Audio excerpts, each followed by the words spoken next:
सितंबर 2026 के लिए सीडीपी के इन सवालों को अगर आप कर लेते हैं तो आपका सीडीपी में कम से कम 30 में 30 तो आ ही जाएगा, क्योंकि ये वो सवाल हैं जो सिलेक्टेड हैं प्रीवियस ईयर क्वेश्चन से और मैंने खुद ही सिलेक्ट करके बनवाया है, यानी कि हैंड रिटेन है, पेन से लिख कर करके और इसका पीडीएफ बना करके आपको दिया जा रहा है।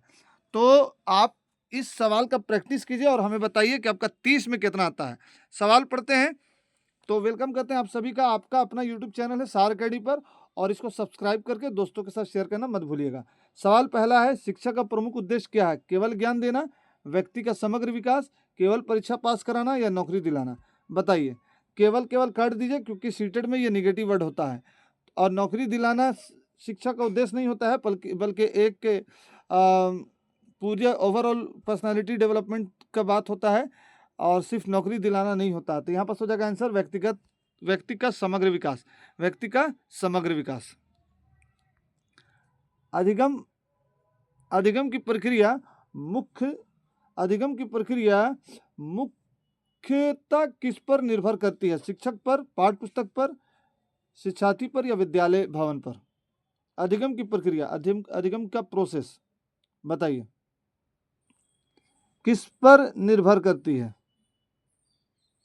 शिक्षक पर बिल्कुल नहीं, पाठ्य पुस्तक पर बिल्कुल नहीं, विद्यालय भवन से कोई मतलब नहीं है, क्योंकि लर्निंग में अगर भवन खराब भी है विद्यालय का, बहुत सारे स्कूल ऐसे भी हैं जो एसी वाले हैं लेकिन पढ़ाई जो है क्वालिटी वाला नहीं दे पाते हैं, और बहुत सारे स्कूल ऐसे भी हैं जो नॉर्मल बिल्डिंग रखते हैं लेकिन क्वालिटी एजुकेशन दे पाते हैं। तो सबसे ज़्यादा डिपेंड करता है शिक्षार्थी पर, यानी कि शिक्षा का जो ग्रहण करता है वो कैसा पढ़ रहा है। तो यहाँ पर आंसर हो जाएगा सी। नेक्स्ट, निम्नलिखित में से संज्ञानात्मक विकास, ये सब सिलेक्टेड क्वेश्चन है और इसको कहीं ना कहीं प्रीवियस ईयर क्वेश्चन के गाइड से निकाल करके आपको दिया जा रहा है। तो आप बताइए, ये 20 क्वेश्चन का हम प्रैक्टिस कराएंगे, तो बताइए कि 20 में आपका कितना आ रहा है सीडीपी में। निम्नलिखित में से कौन सा संज्ञानात्मक विकास का निम्नतम स्तर है? ज्ञान, अनुप्रयोग, विश्लेषण या संश्लेषण? बताइए।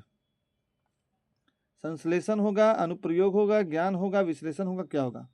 संश्लेषण नहीं होगा, विश्लेषण नहीं होगा, क्योंकि संज्ञानात्मक विकास का निम्नतम स्तर यानी कि lower level of cognitive development की बात की जा रही है। तो यहाँ पर सही आंसर हो जाएगा आपका अनुप्रयोग भी नहीं होगा, यहाँ पर सही आंसर हो जाएगा ज्ञान। नेक्स्ट, सतत एवं व्यापक मूल्यांकन सीसीई का क्या उद्देश्य है? केवल अंक देना, रटने की प्रवृत्ति को बढ़ावा देना, सर्वांगीण विकास का आकलन करना या केवल लिखित परीक्षा देना? देखिए, हमने सीटेट में कई बार बता दिया है कि केवल को आप काट दिया कीजिए। तो केवल यहाँ कट गया, केवल यहाँ कट गया, बच गया क्या? रटने की प्रवृत्ति। तो रटने के लिए बच्चे को रटने के लिए मना किया गया, और रटना एक निगेटिव वर्ड है सीटेट के लिए, और रटने की प्रवृत्ति को कभी बढ़ावा नहीं देना, समझने की प्रवृत्ति को, खोज करने की प्रवृत्ति को, सोचने की प्रवृत्ति को और खुद से कंस्ट्रक्ट करके पढ़ने की प्रवृत्ति को बढ़ावा देना। तो यहाँ पर रटना भी गलत हो गया, सही आंसर हो जाएगा सी, सर्वांगीण विकास के आकलन को बढ़ावा देना है। नेक्स्ट, बालक के सामाजिक विकास में परिवार की क्या भूमिका है? कोई भूमिका नहीं है, अत्यल्प भूमिका है, महत्वपूर्ण भूमिका है या नकारात्मक भूमिका है? बताइए। अरे बालक का सर्वांगीण विकास यानी कि ओवरऑल डेवलपमेंट, तो ओवरऑल डेवलपमेंट में किसका भूमिका बोला जा रहा है? परिवार का। तो परिवार का भूमिका नकारात्मक तो होगा नहीं, काट दीजिए, और कम तो होगा नहीं, अत्यल्प होगा नहीं, कोई भूमिका नहीं, कैसे? भूमिका तो है ही, विद्यालय का भी है, परिवार का भी है, दोस्त का भी है, सबका सामाजिक विकास में मदद करता है सब लोग। तो यहाँ पर सोचेगा महत्वपूर्ण भूमिका यानी कि सी। नेक्स्ट, रचनावादी दृष्टिकोण से कंस्ट्रक्टिविज्म के अनुसार ज्ञान का निर्माण कैसे होता है? देखिए, रचनावादी दृष्टिकोण मतलब कि वैसा दृष्टिकोण जिसमें मनोवैज्ञानिक ये सोचता है, बाल मनोवैज्ञानिक, कि बच्चा कंस्ट्रक्ट करके सीखेगा, बच्चा खुद से सीखेगा, बच्चा खुद से आइडिया लेगा और खुद से ज्ञान का निर्माण करेगा, और ज्ञान के निर्माता बच्चा है भी, ऐसा एनसीएफ और एनईपी भी कहता है। तो इस सोच के हिसाब से ज्ञान का निर्माण कैसे होता है? शिक्षक द्वारा होता है, याद करने से होता है, शिक्षार्थी के अनुभव से होता है या पाठ्य पुस्तक से होता है? याद करने से बिल्कुल नहीं होता है और पाठ्य पुस्तक से बिल्कुल नहीं होता, क्योंकि कंस्ट्रक्ट की बात हो रही है। तो शिक्षार्थी के अनुभव से होता है, शिक्षक से भी नहीं होता है। सही आंसर हो जाएगा सी। मेहनत लगता है इस तरह का हाथ से लिखवाने में या लिखने में, क्योंकि लिखना पड़ता है, लिखने के बाद मेरी राइटिंग बहुत अच्छी नहीं है तो उसके बाद फिर किसी स्टूडेंट को देना पड़ता है और वहाँ से वो लिखता है, उसके बाद आपके सामने ये पीडीएफ आ रहा है। तो बात को समझिए ये कि सब्सक्राइब करके शेयर कर दीजिए इस चैनल को, क्योंकि इसने अच्छा प्रैक्टिस यूट्यूब पर नहीं मिलेगा। निम्नलिखित में से कौन सा भावात्मक अफेक्टिव क्षेत्र का विषय है? जोड़ना, विश्लेषण करना, प्रेम या वर्गीकरण करना, बताइए। निम्नलिखित में से कौन सा भावात्मक क्षेत्र का विषय है? भावात्मक क्षेत्र का विषय है भावात्मक। किससे इमोशन जुड़ा हुआ है? किससे इमोशन जुड़ा हुआ है? किससे इमोशन जुड़ा हुआ है, ये बताइए। वर्गीकरण से इमोशन नहीं है, विश्लेषण से इमोशन नहीं है, जोड़ने से भी इमोशन नहीं, प्रेम से इमोशन जुड़ा हुआ, प्रेम, नफरत, ये सब से इमोशन जुड़ा हुआ। सही आंसर हो जाएगा प्रेम। अधिगम में पूर्व ज्ञान का क्या महत्व है? अधिगम में लर्निंग एक्विजिशन नहीं, लर्निंग में, अनुकरण नहीं, अधिगम में कोई महत्व नहीं है। महत्व तो है, पूर्व ज्ञान से अधिगम आसान हो जाता है, ये कोई महत्व गलत हो गया। अधिगम में बाधा नहीं है बल्कि संसाधन है।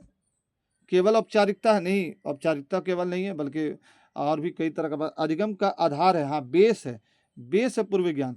पूर्व ज्ञान जैसे मान लिया कि आपको हम सीडीपी पढ़ा रहे हैं, अगर आपको पहले से पता है कि सीडीपी में जो बच्चा होता है वो राजा होता है, बच्चा कभी गलत नहीं होता।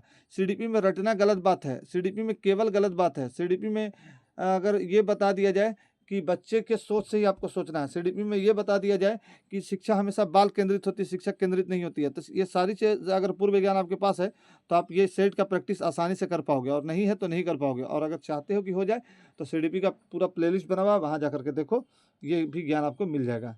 कक्षा प्रबंधन का मुख्य उद्देश्य क्या है? अनुशासनहीनता बढ़ाना, समय नष्ट करना, शिक्षण अध्यार्थी को प्रभावी बनाना या दंड देना, बताइए।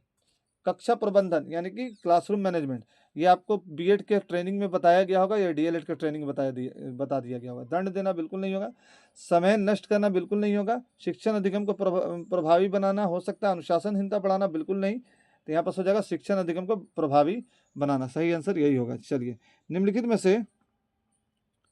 में से कौन सहगामी पाठ्यक्रम गतिविधि है? परीक्षा, प्रार्थना सभा, गृह कार्य या फिर पाठ्य पुस्तक पढ़ना। सहगामी पाठचर्या गतिविधि वैसी गतिविधि जिसमें साथ में पढ़ने वाले एक ही तरह का एक्टिविटी कई तरह के बच्चे करते होंगे, जिसमें बच्चा 1 क्लास का भी शामिल हो और क्लास 9 10 का भी शामिल हो।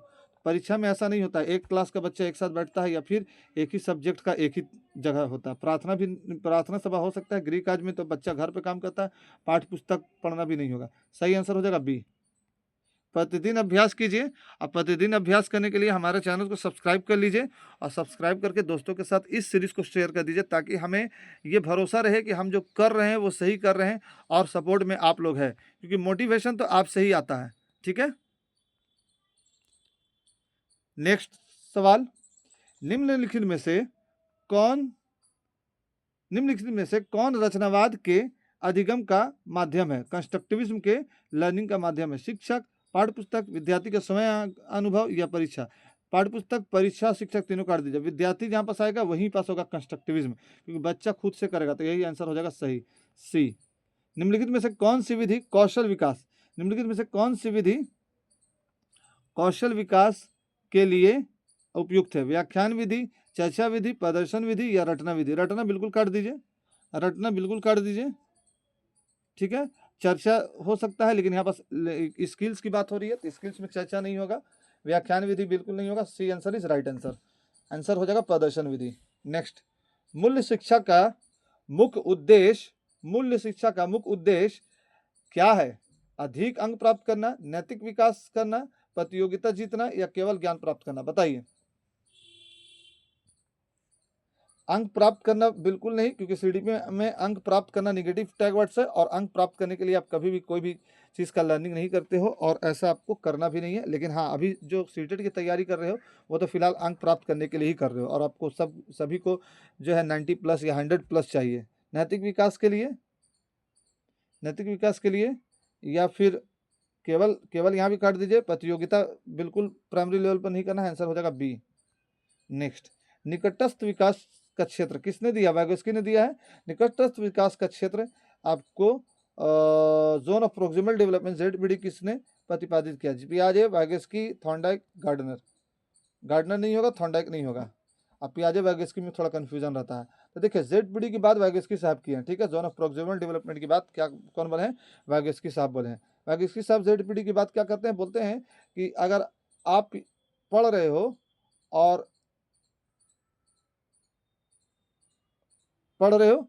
पढ़ते समय मान लिया कि आपका 89 मार्क्स आया, आपको 90 में क्रॉस करना था, सीटेट पास करना था, +1 से आप रह गए। यही +1 जो है वो जोन है जिसमें आप पूरा डेवलप हो जाते हैं, लेकिन 1 नंबर से रह गए। तो यही है ZPD, zone of proximal development. Scaffolding की बात किसने की थी? कमेंट कीजिए। निम्नलिखित में से कौन सा अधिगम अधिक अस्थायी होता है? रटकर, समझकर, सुनकर या देखकर? देखिए, जो अधिगम होता है रट कर बिल्कुल नहीं, सुन कर बिल्कुल नहीं। अधिगम मतलब होता है सीखना, ठीक है। सबसे ज्यादा बच्चा कब सीखता है? सबसे बच्चे ज्यादा बच्चा सीखता है समझकर। ऐसे अगर समझकर और देखकर दोनों रहेगा तो आप मेरे हिसाब से समझकर और देखकर दोनों ऐसे ये जो आंसर है समझकर, ये तो आपको सीडीपी के प्रैक्टिस सेट से लिया गया है। लेकिन अगर समझकर और देखकर दोनों रहेगा तो आप देखकर लगाइएगा ज्यादा, है ना। ये आंसर कभी कभी गलत भी हो सकता है, क्योंकि बच्चा सबसे ज्यादा सीखेगा देख करके, और यहाँ लिखा हुआ समझ करके। लेकिन अगर देख करके ऑप्शन नहीं रहेगा और समझ कर, रट कर, सुन कर रहेगा तो आप समझ कर में लगाइएगा। समझ के बाद ये दोनों में बलवान आंसर है डी। शिक्षक की प्रभावशील शिक्षक की प्रभावशीलता का आकलन कैसे किया जाता है? केवल परीक्षा से, केवल गृहकार्य से, विभिन्न मूल्यांकन विधियों से, या केवल उपस्थिति से? केवल केवल केवल काट दीजिए। विभिन्न मूल्यांकन विधियों से शिक्षक के प्रभावशीलता का विकास किया जा सकता है। देखना पड़ता है कि टीचर कैसे आ रहे हैं पहन करके, कैसे पढ़ा रहे हैं, टीचर की बोली कैसी है, टीचर की शैली कैसी है, टीचर किस तरह से एक्टिविटी करता है। सारा चीज़ मिला करके ओवरऑल पता चलता है कि कोई टीचर कैसा है, ठीक है।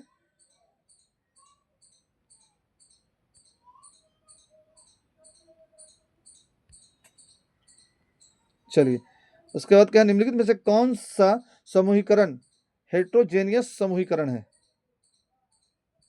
केवल मेधावी शब्दों का समूह, केवल काटिए। केवल कमजोर बच्चों का समूह, बिल्कुल काटिए। केवल लड़कों का समूह, बिल्कुल काटिए। भिन्न भिन्न क्षमता वाले बच्चों का समूह, और जिसमें लड़का लड़की, गोरे काले, हैंडीकैप, अच्छे बिच्छे, हिंदी मलयालम सभी तरह के लोग हों, तो यहाँ पास हो जाएगा सही आंसर आपको भिन्न भिन्न वाला सी। निम्नलिखित में से कौन मूल्यांकन की प्रारूणिक फॉर्मेटिव प्रकृति का उदाहरण है? वार्षिक मूल्यांकन, अर्धवार्षिक मूल्यांकन, कक्षा में पूछे गए प्रश्न, या बोर्ड परीक्षा? एफए जो होता है फॉर्मेटिव असेसमेंट, वो हमेशा चलता रहता है सालों भर। तो यहाँ पर क्लासरूम में पूछा गया जो प्रश्न है वही फॉर्मेटिव असेसमेंट का एक उदाहरण है। निम्नलिखित में से कौन सहकारी अधिगम कोऑपरेटिव लर्निंग की विशेषता? कोऑपरेटिव लर्निंग, प्रतियोगिता, व्यक्तिगत कार्य, अलगाव या परस्पर सहयोग? प्रतियोगिता आपको कोऑपरेटिव लर्निंग का उदाहरण नहीं है, व्यक्तिगत कार्य भी नहीं, अलगाव भी नहीं। सही आंसर हो जाएगा सी, परस्पर सहयोग ही कोऑपरेटिव लर्निंग का उदाहरण है। अब लास्ट एंड लिस्ट, और याद रखिएगा कि आपको पढ़ाने से पहले 1 घंटा 1.5 घंटा हमको मेहनत करना पड़ता है, और कई कई बार रात में जाग करके इस तरह का कंटेंट बनाना पड़ता है। और आप बदले में हमको क्या देते हो? बदले में हमको ये देते हो कि वीडियो को स्किप करके आगे बढ़ जाते हो। तो शेयर कर दो जितना हो सके, और सब्सक्राइब कर दो चैनल को। लास्ट है, समग्र शिक्षा का उद्देश्य, कमेंट जरूर कीजिएगा 20 में कितना है। समग्र शिक्षा का उद्देश्य केवल बौद्धिक विकास, केवल शारीरिक विकास, केवल भावनात्मक विकास, सर्वांगीण विकास। समग्र मतलब सभी, पूरा overall development, physical, mental, emotional, सब तरह का डेवलपमेंट। तो यहाँ पर सही आंसर हो जाएगा डी, सर्वांगीण विकास। केवल केवल केवल काट दीजिए। तो चैनल को सब्सक्राइब करके दोस्तों के साथ शेयर कर दीजिए। और अगर इस तरह का पीडीएफ चाहिए या हैंड रिटन सीडीपी का पीडीएफ चाहिए तो नंबर लिख लीजिए। लिखिए 87, इस व्हाट्सअप कीजिएगा, डीएम व्हाट्सअप कीजिएगा 8709712619। इस पर आप व्हाट्सअप कीजिए, हाई लिख करके भेजिए और लिखिए कि सीडीपी। आपको ज़रूर मिलेगा, क्या मिलेगा? ज़रूर आपको ज़रूर मिलेगा नोट्स, ठीक है। Thanks for watching, subscribe.